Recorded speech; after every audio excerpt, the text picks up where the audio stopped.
You're listening to Game Changers with Steve Tresler. Game Changers is produced by Chris Bryant. 1, 2, 3, 4.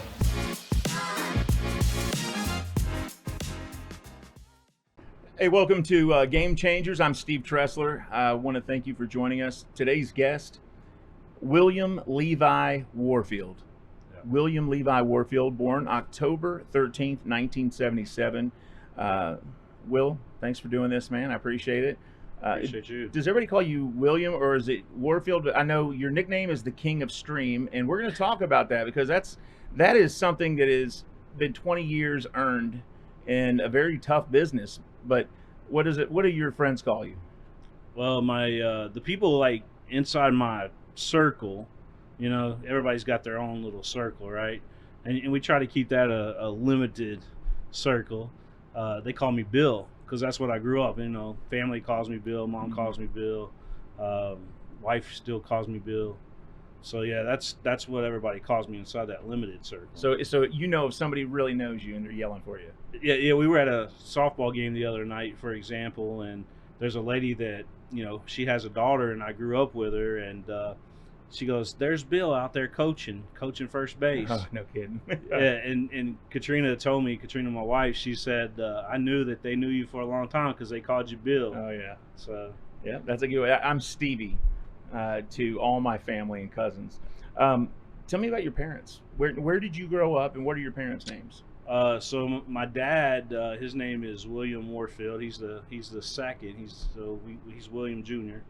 And then his dad's a William, of course. So You're really William Levi Warfield the third. I'm the third. Yeah. And Hunter, my son, his name's William too. So he's the fourth. All right. So yeah. Now the cool thing about my grandfather and my dad is we both share the middle name Levi. Mm. So. And what was that based on? You know, I don't know if it was because of the genes or if it kind of the rugged West kind of feel. Yeah, I don't know where they decided to come up with that, but interesting to know. Yeah, I do know Warfield is England. You know, it's originated from over there somewhere. Matter of fact, there's a famous movie done by Warfield Productions, and when we were doing like this, the tree, you know, the family tree thing, we found out that some of those people that were involved in that, Chitty Chitty Bang Bang was the movie. Oh, okay. So some of the people that were involved with that is actually part of our family, but over in England. Never met them or anything like that. But we've got. Is that the South? Are you southwestern England, Cornwall, and? You know, I don't know. I don't know where that is. I wonder where the genesis of that name is. Yeah. So where in England though? You know. It's a good question. Have you ever seen where they order the name crest? And you can read all your information about your family name. They send you your crest and all that. I don't think so. Have you ever looked up your own crest?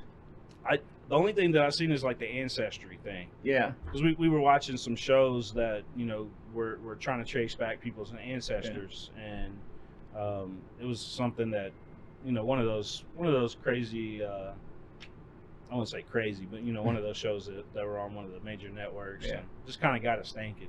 Yeah. And so we decided to get the kid and kind of see where we were from and that's type cool. of thing. Yeah. What was your mom's name? So my mom's name is Jenny Warfield. She's originally a McCullough. So I know there's a lot of McCulloughs around. Yeah. So chances are she may be kin to you. Who knows? But how many brothers and sisters? I've got one half sister, and then I got one full brother. So Donna is my sister, and then Charlie's my brother. Okay. And where did you all grow up? We grew up in Lexington. Okay. Yeah. So where was school for you? All right. So when I was in elementary school, Breckenridge is where I went. We lived in Woodhill, right? Okay. So you know, I know it's kind of hardcore nowadays, but yeah, we lived in Woodhill. It wasn't as bad back then. And then, you know, Crawford for middle school, and then I touched a little bit of you know, getting ready to go to Henry Clay, and then we moved to Jessamine County. So been in Jessamine County since. And have you enjoyed Jessamine County? I have. You know, it's kind of hard at first trying to fit in. You know, here is a city boy, if you will, and I know Jessamyn's not that far out of the city. It's far enough, though. Yeah. The people that live in Jessamyn County, they don't consider themselves Lexingtonians by any means. Oh no, they're very proud to be Nicholasville people. They eat and work there quite often. Yeah. But Jessamyn County is home, and it's kind of its own little community down there. So what were your parents like raising you? Were they strict? Who was the strict one? Who was the loving one? So my dad was a truck driver, right? So he wasn't home. I mean, he's out hustling on the road trucker. Yeah, on the road, over the road trucker. So yeah. he would go on these big trips, California one week, somewhere else another. And so growing up, it was tough because he was only around once every other week, it seems like, or once every other weekend. So that was pretty much our childhood growing up. But he always took care of us. We knew that, that he kept the money coming in so we could pay the bills, that kind of thing. So I've always admired him for that. What's fascinating is when you think about how important trucking is to the United States. Yeah.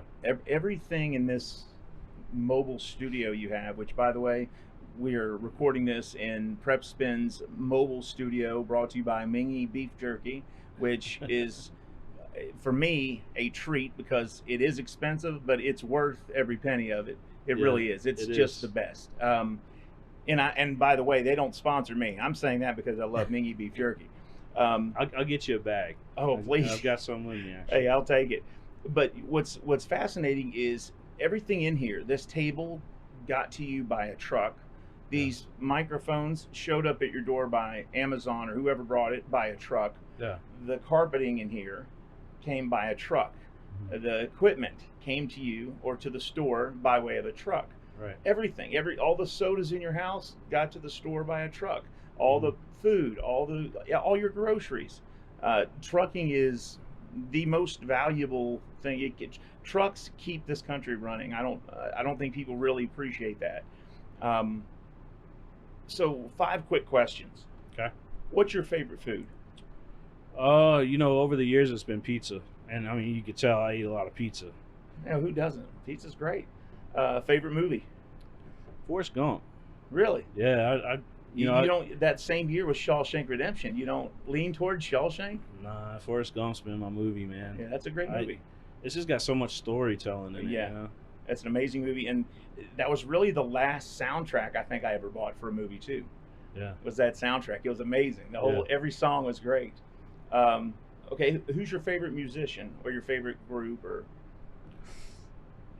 I don't get to listen to a whole bunch of music like I want to, but I think when my go-to, and this is just my personal preference, is I like to listen to a lot of Limp Bizkit.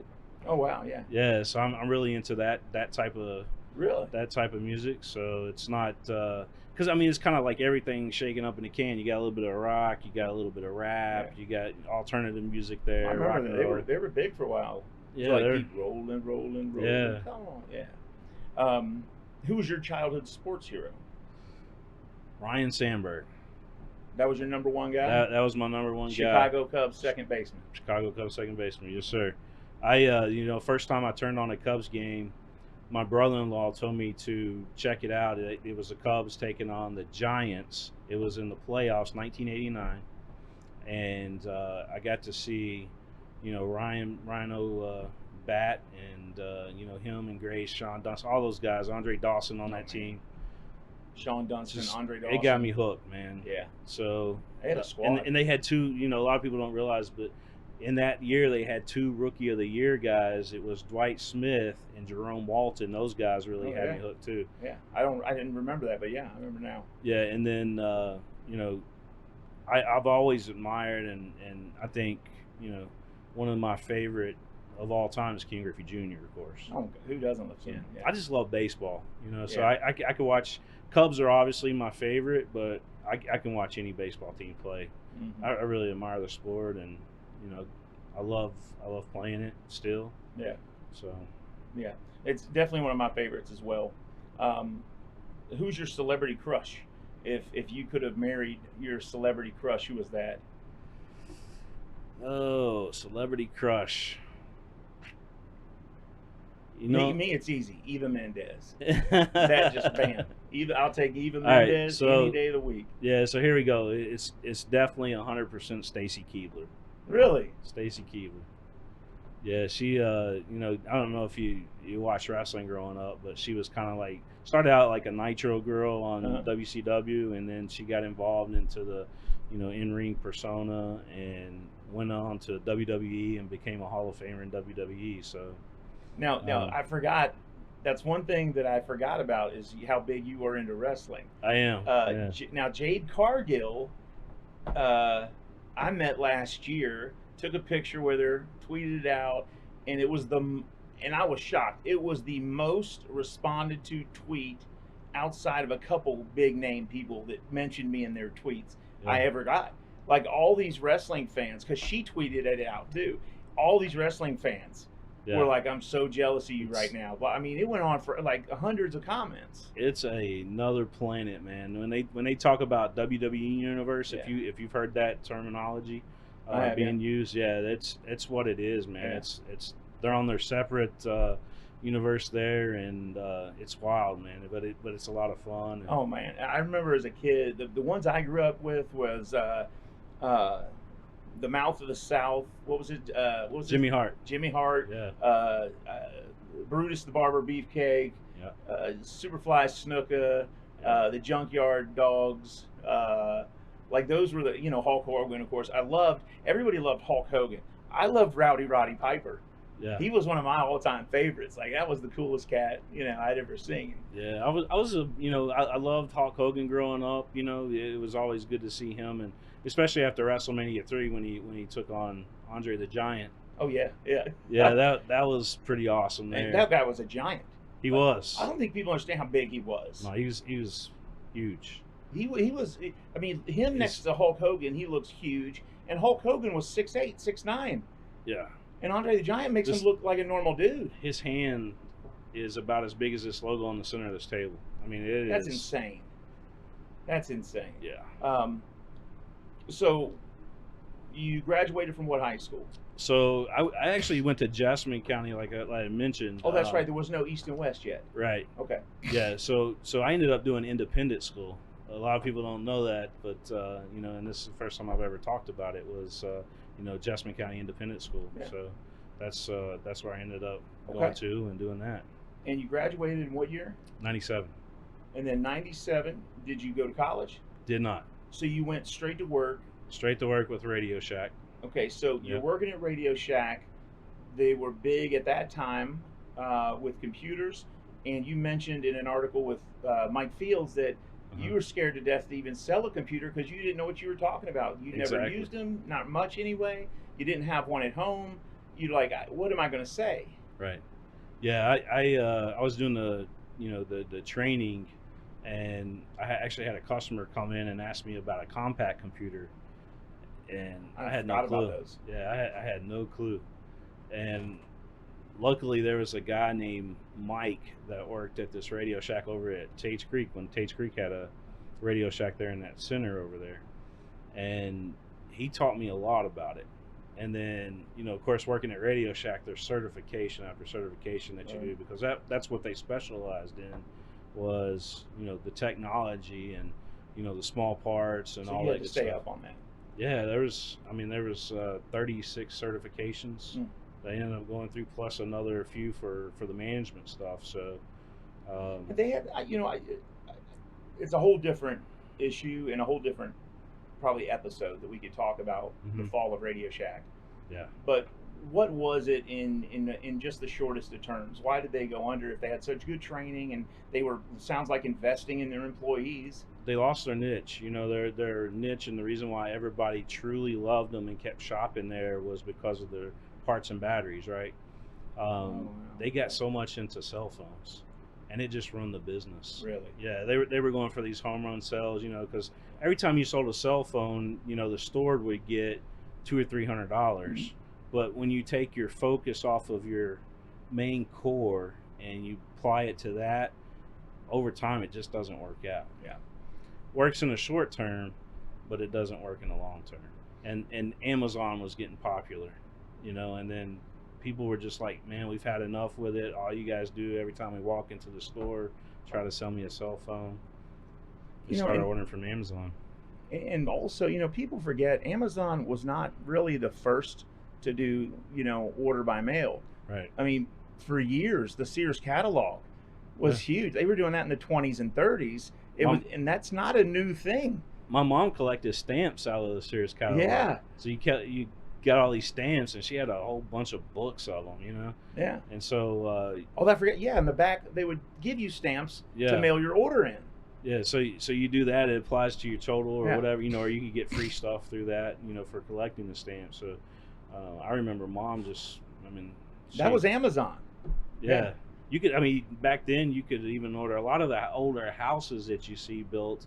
If you go through, some parts of Lexington there in the downtown area, some of those houses came out of Sears catalogs. Did they really? Yeah, just pre-manufactured, and then, people put them together.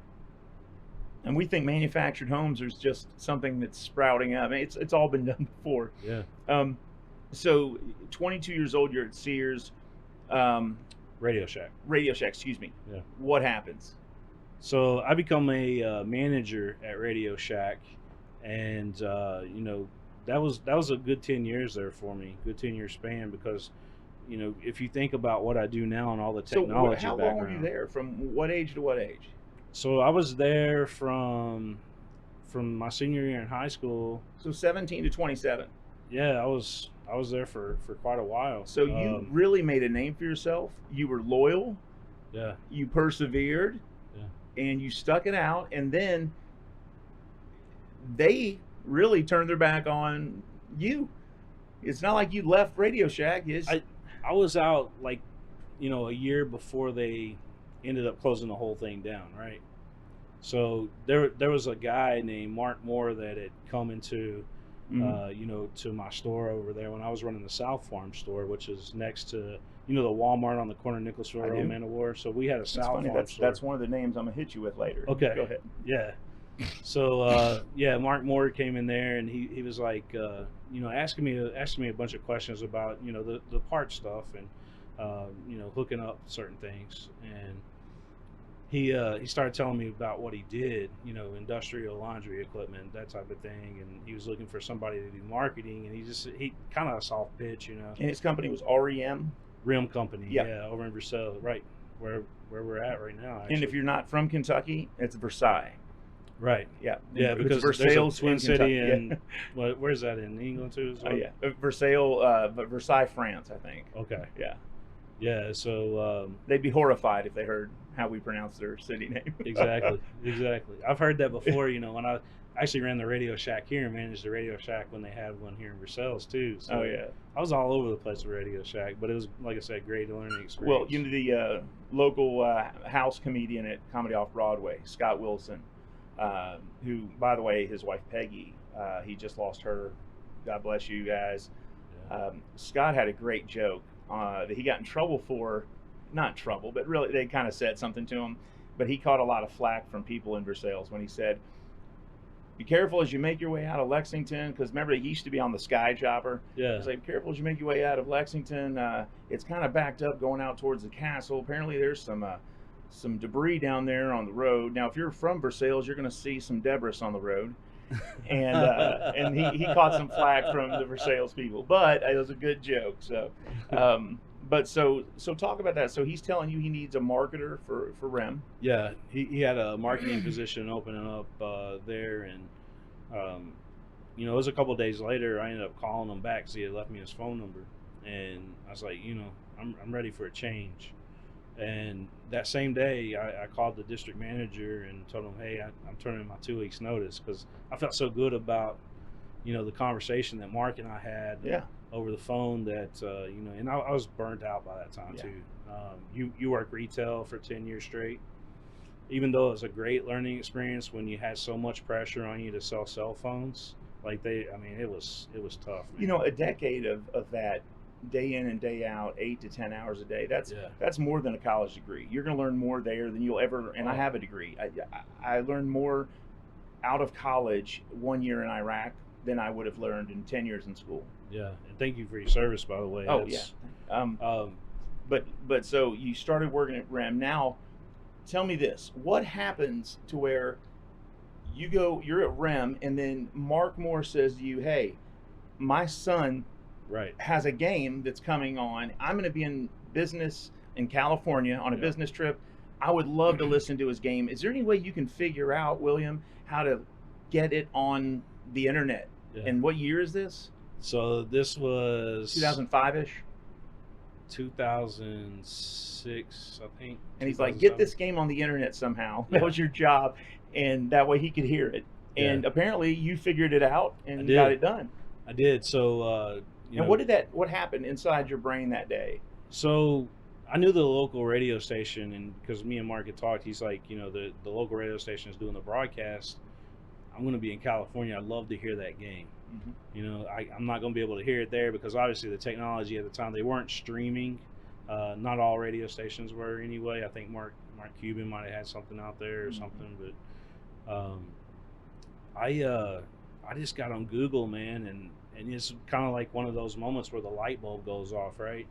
So you start searching. I've never had a feeling, but I'll take your word for it. Well, Radio Shack prepared me for this moment. I'm kidding. I've had a few good ideas. Go ahead. Radio Shack definitely prepared me for this moment because I knew exactly what to do, right? So I get on there and I start searching servers on there. How can I take an audio feed, transmit it on the internet, and he be able to link into it to listen to it. Mm-hmm. So what we did is we got a little radio, AM FM radio, that had a headphone jack out on it.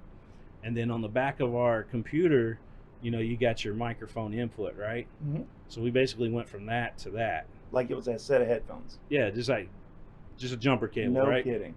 And there's this thing called IceCast at the time. I don't think it's still around now, but if it is, I probably wouldn't use it nowadays. But